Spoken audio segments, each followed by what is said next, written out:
आयुर्वेद में यूज होने वाला ये सिरप अशोका रिस्ट जो कि बहुत ही फेमिलियर है। बहुत लोग अपने आप लेकर खरीद लेते हैं और लेना शुरू कर देते हैं। ये आपके पीरियड्स रिलेटेड प्रॉब्लम, इनफर्टिलिटी जैसी प्रॉब्लम में काफी यूजफुल है। बट इस सिरप को किसको लेना चाहिए, किसको नहीं लेना चाहिए, या फिर इसको कैसे लेना चाहिए, कितनी डोज लेनी चाहिए, उसका सही आइडिया नहीं है। इसीलिए मैंने सोचा इस पर एक डिटेल वीडियो बनाया जाए, ताकि अगर आप अपने आप ले रहे हैं तो एटलीस्ट आपको आइडिया होना चाहिए कि ये सिरप आपको लेना भी है या फिर नहीं लेना है, और अगर लेना है तो किस तरीके से लेना चाहिए। हेलो एवरीवन, मैं हूं doctor Shivani, your Ayurvedic gynaecologist.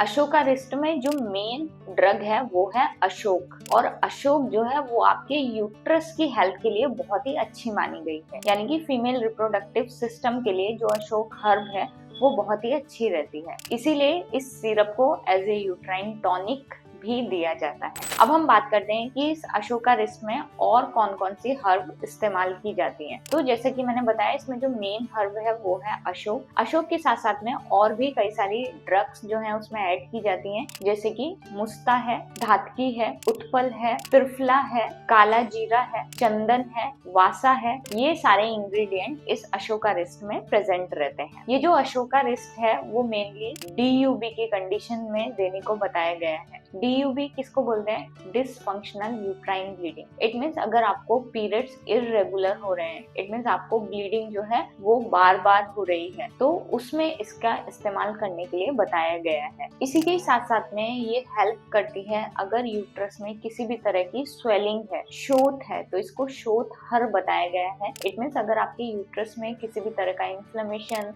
Swelling या फिर बल्की यूट्रस बताया गया है तो उसको भी कम करने में हेल्प करेगी। अब हम बात करते हैं किन किन महिलाओं को ये अशोका रिस्ट लेना चाहिए। सबसे पहले जो भी बेबी प्लान कर रहे हैं, कंसीव करने का ट्राई कर रहे हैं, उनको अशोका रिस्ट लेना शुरू करना चाहिए, क्योंकि अशोक जो है वो आपकी यूट्रस की हेल्थ को इम्प्रूव करेगा, इम्प्लांटेशन में मदद करेगा, तो वो लोग लेना शुरू कर सकते हैं। सेकेंड, जिनको भी हैवी ब्लीडिंग की शिकायत रहती है पीरियड्स के दौरान बहुत ज्यादा हैवी ब्लीडिंग आना या फिर साथ में बहुत ज्यादा क्लॉट्स का पास होना, तो वो लोग इस टॉनिक को ले सकते हैं। थर्ड, जिनको भी DUB के कंप्लेन रहती है, यानी कि पीरियड्स जो है इररेगुलर रहते हैं, इररेगुलर इन द सेंस कि पीरियड्स उनको बार बार आ जाते हैं, तो नॉर्मली जो पीरियड की साइकिल की लेंथ होनी चाहिए वो आपके पीरियड्स 21 दिन के बाद में रिपीट होने चाहिए एटलीस्ट। बट अगर आपको पीरियड्स 20 दिन से पहले ही आ जा रहे हैं, हर 15 से 20 दिन में आपको ब्लीडिंग अगेन हो रहा है, तो आप इस टॉनिक को स्टार्ट कर सकते हैं। नेक्स्ट, अगर आपके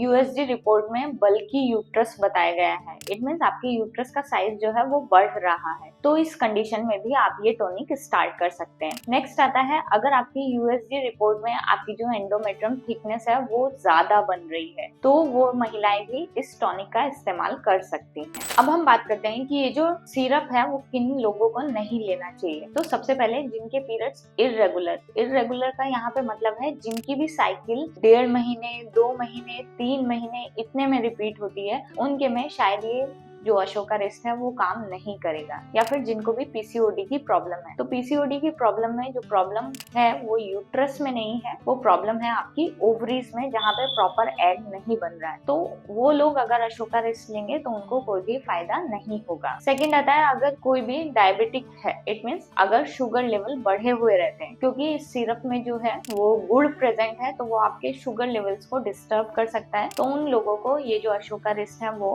अवॉइड करना है। नेक्स्ट आता है, अगर पीरियड्स के दौरान बहुत ही कम फ्लो होता है तो उनको भी अशोका रिस्ट नहीं लेना है। तो ये सारी कंडीशन है जिनमें आपको अशोका रिस्ट को अवॉइड करना है। अब हम बात करते हैं कि आपको अशोका रिस्ट को लेना कैसे है। तो अशोका रिस्ट आपको 15 ml लेना है, आधे कप नॉर्मल पानी में मिक्स करके लेना है 2 टाइम खाना खाने के बाद। अगर आपको ब्लीडिंग जैसा इशू है, ब्लीडिंग बहुत ज्यादा आती है या फिर पीरियड्स के दौरान क्लॉट्स बहुत ज्यादा आ रहे हैं, तो आप इसको 2 टाइम के प्लेस पर 3 टाइम भी ले सकते हैं, और इसकी क्वांटिटी 15 ml से बढ़ा के 20 ml कर सकते हैं। ये आप होल मंथ ले सकते हैं। कुछ टाइम पहले मैंने एक शॉर्ट वीडियो बनाया था जिसमें मैंने कुछ आयुर्वेदिक सिरप्स के बारे में बताया था कि ये आयुर्वेदिक सिरप इरेगुलर पीरियड्स के लिए हेल्प करते हैं। उसमें मैंने पिन कमेंट में ऑलरेडी मेंशन किया था कि कौन सा सिरप किस में काम करेगा, बट फिर भी बहुत सारे लोगों के ऐसे कमेंट थे कि जो अशोका रिस्ट लेने के बाद भी उनके जो पीरियड्स हैं वो रेगुलर नहीं हुए। तो जैसा कि मैंने बताया कि अगर आप पीसीओडी की कंडीशन में ले रहे हैं या फिर आप गलत कंडीशन में अशोका रिस्ट लेंगे तो ऑब्वियसली वो काम नहीं करेगा। इसीलिए अगर आपको नहीं पता है तो ऑलवेज आयुर्वेदिक गायनेकोलॉजिस्ट से कंसल्ट करने के बाद में ही कोई भी मेडिसिन ले, क्योंकि किस मेडिसिन का कैसे इफेक्ट होना है वो एक डॉक्टर को अच्छे से पता है। और आप जब सेल्फ मेडिकेशन लेते हैं तो फिर आपको उसका रिजल्ट नहीं मिलता है। आई होप आपको ये वीडियो काफी यूजफुल लगा होगा। मिलता है नेक्स्ट वीडियो में, तब तक के लिए बाय बाय, टेक केयर, अपनी हेल्थ का ध्यान रखें और अपने आसपास वालों की।